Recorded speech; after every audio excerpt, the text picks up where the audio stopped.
औज़ुबिल्लाहिमिनश्शैतानिर्रजीम बिस्मिल्लाहिर्रहमानिर्रहीम। मेरा नाम नासिर खान है। अल-मदीना इंस्टीट्यूट ऑफ मेडिकल साइंस में एज ए लेक्चरर काम करता हूँ। आज हम थर्ड सेमेस्टर स्टूडेंट के लिए फूड पॉइजनिंग पढ़ेंगे। फूड पॉइजनिंग ये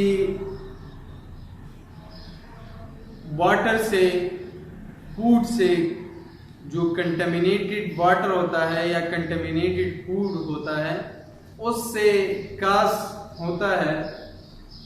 फूड पॉइजनिंग शॉर्टली जनरली मैं आप लोग को बताऊं कि अक्सर हम अनकुक्ड मील या रॉ मील जो सही तरीके से पका नहीं हो वो जब हम खाते हैं तो वो इसकी डाइजेशन प्रॉपर तरीके से नहीं होती, तो within hours to few days वो इसका इंक्यूबेशन पीरियड है और वो साइन सिम्टम काज करता है और जिसमें ज़्यादातर वोमिटिंग और डायरिया जो है वो आता है। तो आइए चलते हैं, स्टार्ट करते हैं फूड पॉइजनिंग। फूड पॉइजनिंग का मतलब है कि जो आपका खुराक है वो कंटेमिनेटेड है और उससे आपको ये डिजीज काज होता है। Food poisoning, illness caused by bacteria or other toxin in food, typically with vomiting and diarrhea। वो खुराक आप लोगों का जो इसके ऊपर या तो कोई केमिकल्स पड़ा है या कोई अदर इन्फेक्शियस एजेंट है, माइक्रो ऑर्गेनिज्म है, फॉर एग्जांपल बैक्टीरिया है, वायरस है, फंजाई, और वो आप लोग जब कंटेमिनेटेड का मतलब है गंदा, जब आप खाते हो तो फिर आपको क्या होता है, साइन सिम्टम आता है, डायरिया हो जाती है, जीआईटी में प्रॉब्लम आ जाता है। तो फूड पॉइजनिंग का एक डिफिनीशन ये।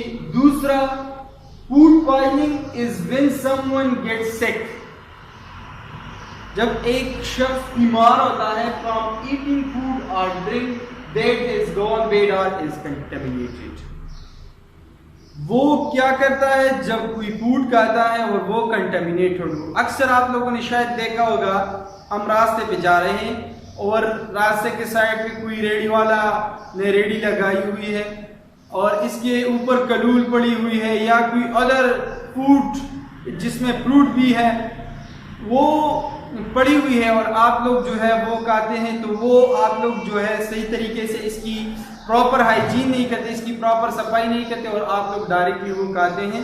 तो इसके ऊपर जो टॉक्सिन पड़ी हुई है वो उसके ऊपर जो कंटेमिनेटेड जो है वो जब आप खाते हैं तो आपको क्या होता है, फिर बाद में आपको डायरिया हो जाती है या आपको वोमिटिंग आ जाता है। तो ये क्या होता है कि आपने क्या कर दिया, कंटेमिनेटेड फूड खाया आपने। या दूसरा, अगर आपने कोई ड्रिंकिंग की, वाटर आपने पिया और वो कंटेमिनेटेड है, उसमें बैक्टीरिया है, अदर कोई टॉक्सिन है और आपने वो पिया, तो आपको ये हो सकता है food poisoning. There are two kind of food poisoning, food by toxic agent, food poisoning by toxic agent. एक तो टॉक्सिक एजेंट से होता है, दूसरा इन्फेक्शियस एजेंट से, और बाय इन्फेक्शियस एजेंट। दूसरा क्या होता है, इन्फेक्शियस एजेंट से भी काज होता है। इन्फेक्शियस एजेंट का मतलब मेरा यहाँ पे बैक्टीरियल टॉक्सिन है, बैक्टीरिया, फंजाई, माइक्रो ऑर्गेनिज्म जो है। Food infection is when the food contain bacteria और other microbes which infect the body after it is eaten. ये मैंने पहले आप लोगों को बताया कि आप जब कोई फूड खाते हो या कोई वाटर आप ड्रिंक करते हो, तो जब आप वो फूड खाते हैं और फूड के खाने के बाद विद इन हावर्स और फ्यू डेज आपको डायरिया हो जाता है, तो मीन कि आपने जो फूड खाई थी वो कंटेमिनेटेड थी। जो आपने फूड खाई थी वो क्या थी, कंटेमिनेटेड थी।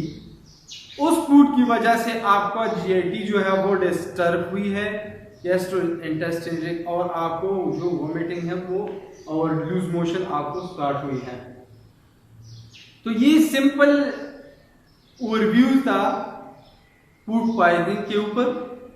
अब हम इसकी एटियोलॉजी के बारे में थोड़ा सा आप लोगों को बताएंगे। एटियोलॉजी तो डिफिनीशन में भी कवर हुआ, लेकिन यहाँ पे most commonly Food poisoning is caused by most commonly salmonella and E. coli or other toxin. इसमें शाइजिला भी आता है। तो ये एक दो बैक्टीरिया का नाम यहाँ पे मैंने लिखा है कि ये दो बैक्टीरिया क्या करता है, मोस्ट कॉमनली फूड पॉइजनिंग जो है उससे काज होता है। वो खुराक या वो वाटर जब आप पीते हैं या वो खाते हैं तो उस खुराक के ऊपर ये दो बैक्टीरिया अक्सर पड़े होते हैं और आप जब ये खाते हैं तो आपको डायरिया हो जाती है, आपको वोमिटिंग आ जाता है। तो ये इसका एटियोलॉजी था, causative agent micro organism causes जो था। अब इसके इंक्यूबेशन पीरियड क्या है? इंक्यूबेशन पीरियड का मैंने आप लोग को स्टार्ट में बताया, दोबारा बताने की जरूरत नहीं है। Incubation period symptom start within hour to many days.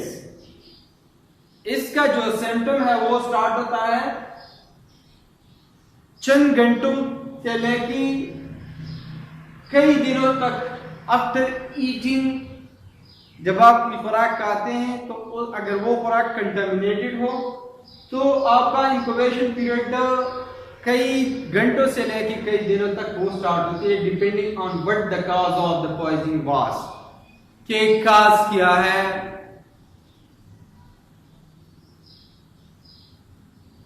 कौन से काज की वजह से आपको फूड पॉइजनिंग हुई है, उस पर डिपेंड करता है इसका इंक्यूबेशन पीरियड। तो ये था इंक्यूबेशन पीरियड, एटियोलॉजी। अब इसके जो साइन सिम्टम है, अलामात हैं, इसके बारे में थोड़ा सा मैं आप लोगों को समझा देता हूं कि क्या क्या आता है फूड पॉइजनिंग के पेशेंट के ऊपर, क्या क्या साइन सिम्टम आ जाता है। फर्स्ट, इस पेशेंट को नाजिया फील होता है। नाजिया जो है ये वोमिटिंग नहीं होता लेकिन फीलिंग ऑफ वोमिटिंग आ जाता है पेशेंट को। वो अक्सर हम कहते हैं कि दिल कच्चा हो रहा है तो उसका मतलब है कि इसको सिर्फ फीलिंग आ रही है वोमिटिंग की, उसने वोमिटिंग नहीं की। दूसरा, इसके साथ वोमिटिंग भी हो सकता है, इसके साथ वोमिटिंग भी हो सकता है। डायरिया, लूज मोशन जो है ये पेशेंट को हो जाता है। एब्डोमिनल पेन इसमें हो जाता है। एब्डोमिनल डिस्कम्फर्ट जो है वो इसमें हो जाता है। समटाइम फीवर भी इसके साथ आता है और जब फीवर होता है तो उसी के साथ हेडेक भी हो जाता है। फटीग जो है वो टायर्डनेस को कहते हैं, थकावट, तो बंदा थका सा लग जाता है, थका हुआ होता है और वो अपने आप को टायर्ड फील कर रहा है। तो इसका साइन सिम्टम जो है बहुत इंपॉर्टेंट है और इसका जो फिर इसके बाद हम इन्वेस्टिगेशन पढ़ेंगे तो ये साइन सिम्टम पे डिपेंड करता है। तो मेरे ख्याल में आज के लिए साइन सिम्टम तक जो अलामात है फूड पॉइजनिंग की, इसके लिए इतना ही काफ़ी है। इंशाल्लाह इसके आगे लेक्चर का जो हिस्सा है वो हम कल पढ़ेंगे। तो कल तक के लिए मुझे इजाज़त दीजिए, अपना ख्याल रखिए। अल्लाह हाफ़िज़, वस्सलाम।